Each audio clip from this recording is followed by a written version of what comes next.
Madhya Pradesh high court की इंदौर खंडपीठ के निर्णय के बाद जहां ये स्पष्ट हो चुका है और स्थापित हो चुका है कि भोजशाला वाघ देवी यानी माता सरस्वती का एक मंदिर है। अब इस मंदिर में पहली बार शुक्रवार के दिन पूजा अर्चना की गई, नमाज का क्रम टूटा और हिंदू संगठनों ने अपने माता की पूजा की।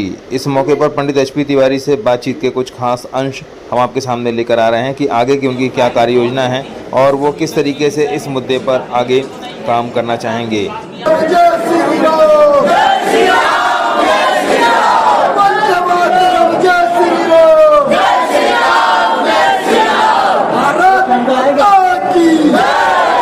वास्तव में 15 मई को माननीय उच्च न्यायालय की इंदौर खंडपीठ से आदेश हुआ था। उस आदेश में स्पष्ट किया गया था कि अब यहाँ पर नमाज नहीं हो सकती।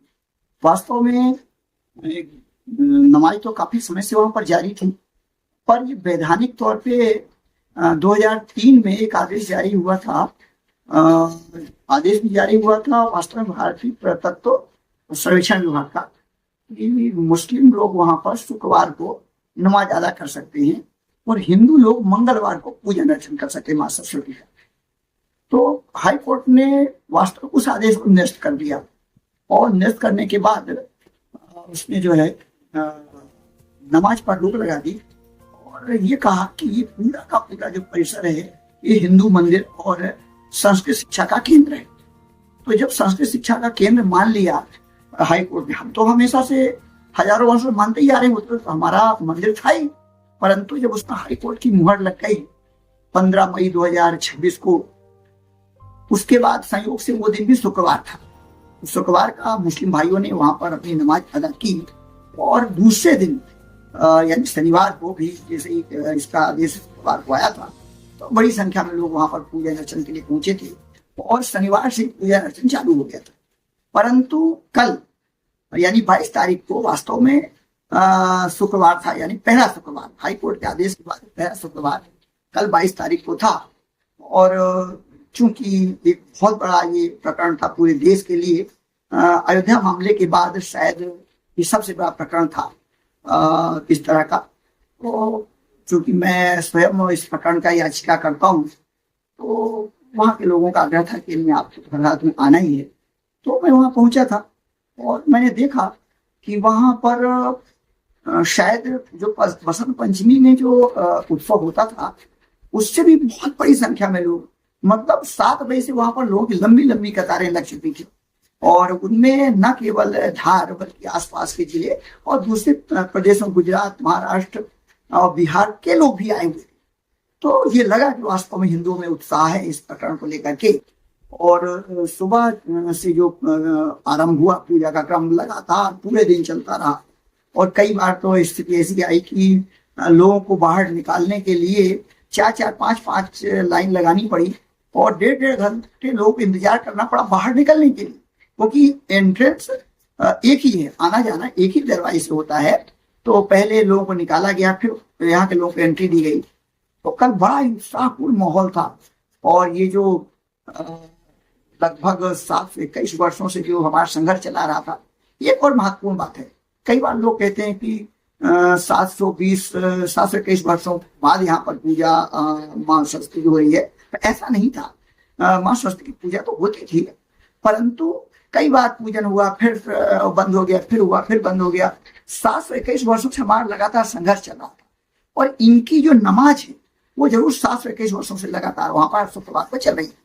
माननीय उच्च न्यायालय ने उस जो नमाज का जो उनका क्रम था उसको उन्होंने रोका और पूरे परिसर को उन्होंने हिंदू मंदिर घोषित किया। उसके बाद की पहली ये शुक्रवार था जिसमें बड़ा उत्साह था और थोड़ी आशंकाएं भी थी निश्चित रूप से, क्योंकि जो मुस्लिम समाज है उसके कुछ लोगों ने घोषणा की थी कि हम माननीय उच्च न्यायालय के आदेश के बाद भी कथित तौर पे, मतलब जो सुनने में मिला था, तो उन्होंने घोषणा की कि हम जो है उसके बावजूद हम वहां पर नमाज अदा करेंगे।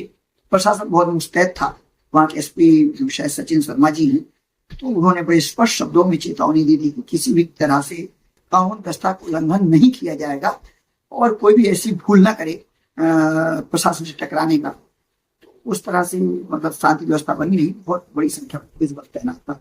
पूरे शहर में ऐसी व्यवस्था बनाई गई थी कि किसी भी कोने में कोई भी अपनी घटना घटे तो 90 सेकंड के अंदर पुलिस वहां पर पहुंच जाए, ऐसी व्यवस्था बनाई गई थी वहां पे। कोई अपनी घटना नहीं घटी और बड़े हर्षोल्लास के माहौल में बहुत बड़ी संख्या में अपने हिंदू भाई पहुंचे और ऐसा लगा कि दिवाली और होली एक साथ ही हो गई। ये वहां का माहौल था। सुरक्षा व्यवस्था चाक चौबंद थी। सुरक्षा व्यवस्था बिल्कुल चाक चौबंद थी। बहुत बड़ी संख्या में पुलिस बल लगाया गया था, सीआरपीएफ लोग भी थे और मजिस्ट्रेट की तैनाती भी परिसर में की गई थी कि यदि किसी तरह कोई अपनी घटना हो तो मजिस्ट्रेट तुरंत निर्णय लेकर के उस पर कार्रवाई कर सके। भोजशाला में जो है पूजा पाठ आरंभ हो गई है। पहली बार है कि नमाज का क्रम टूटा और पूजा शुरू हुई। आगे आप वहाँ क्या चाहते हैं कि किस तरीके से उसका विकास हो कि भोजशाला अपने पुराने वैभव और अपनी कीर्ति पताका को पुनः लहरा सके? वास्तव में माननीय उच्च न्यायालय के आदेश के बाद उच्च न्यायालय ने माना कि ये मंदिर परिसर है और संस्कृत शिक्षा का केंद्र है, तो अब वहां पर जो व्यवस्थाएं मंदिर के हिसाब से होना चाहिए। जो एएसआई है अभी चूंकि उसके नियंत्रण में वो पूरा परिसर है, तो एएसआई को आदेश किया गया था इसको व्यवस्था बनाइए, नियंत्रण में रखिए और इसकी पूरी व्यवस्था हिंदू पद्धति से होनी चाहिए।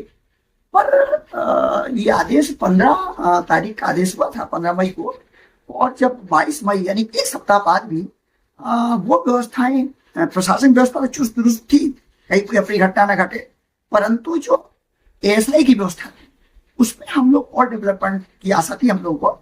जैसे कि देखिए उस परिसर में जहां पर हमारी माँ सरस्वती का जो गर्भगृह है, जहां पर सरस्वती माता जी विराजमान थी, वर्तमान तो वो मूर्ति लंदन के म्यूजियम में है, अंग्रेजी लोग यहाँ से ले गए थे, उसकी लाने की प्रक्रिया जारी है। उसके लिए भी हमारी ओर से, हिंदू पक्ष की ओर से एक ज्ञापन पत्र दिया गया है, मेमोरेंडम दिया है सरकार को।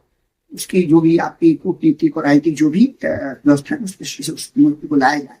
तो वो जहां पर मूर्ति रहती थी, गर्भगृह था, ठीक उसी जगह पे मुस्लिम भाइयों के इमाम होते हैं, उसी जगह पे खड़े होकर के नमाज अदा करवाते थे। तो एक तो बहुत ही गड़बड़ प्रथा थी, क्योंकि वो जहां पर हमारी माता की मूर्ति स्थापित थी और हर मंगलवार को जो हिंदू भाई हैं वो उसी जगह पे माँ सरस्वती की मूर्ति रख करके, फोटो रख करके जो है उस स्थल को साफ करके अपने पूजा अर्चन करते थे।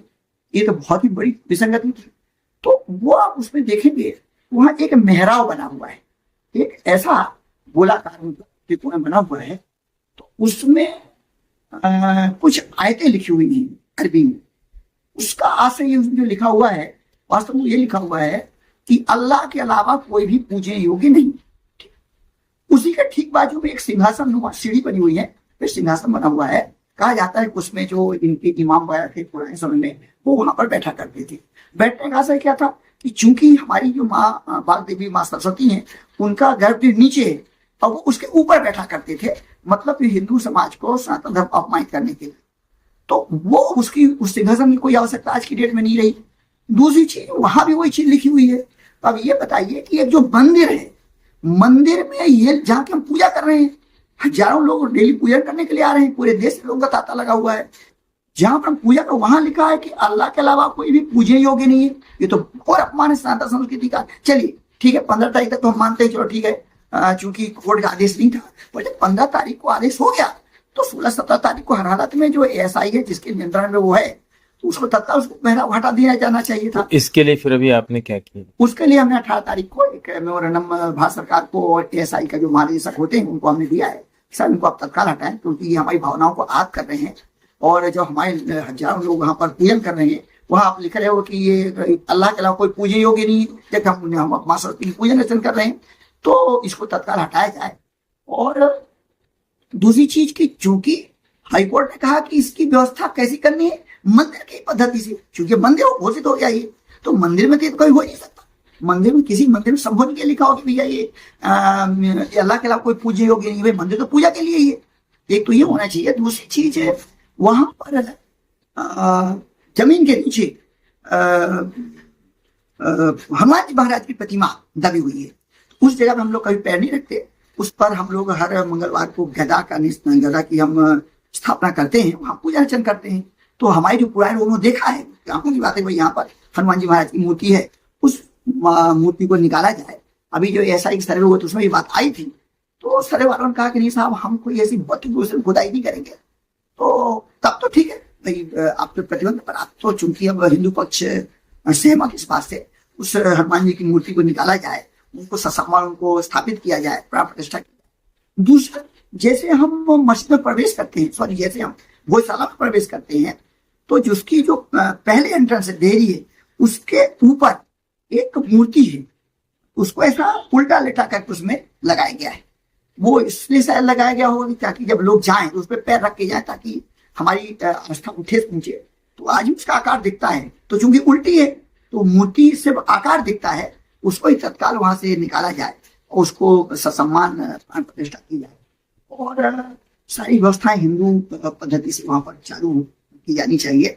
अब रहा सवाल मूर्ति का, तो चूंकि यहाँ की मूर्ति तो लंदन की म्यूजियम में आने में निर्दिष्ट रूप से समय लगेगा, तो तब तक के लिए वहां पर कोई दूसरी मूर्ति बनवा करके, वैसे कहा जाता है कि 2003 जो आंदोलन यहाँ चल रहा था, तो आंदोलनकारियों ने एक मूर्ति बनवाई थी जो कि ग्वालियर के किसी स्टूडियो में बन करके रखी है, लगभग 4 फुट ऊंची मूर्ति है, 2003 से रखी हुई है वो।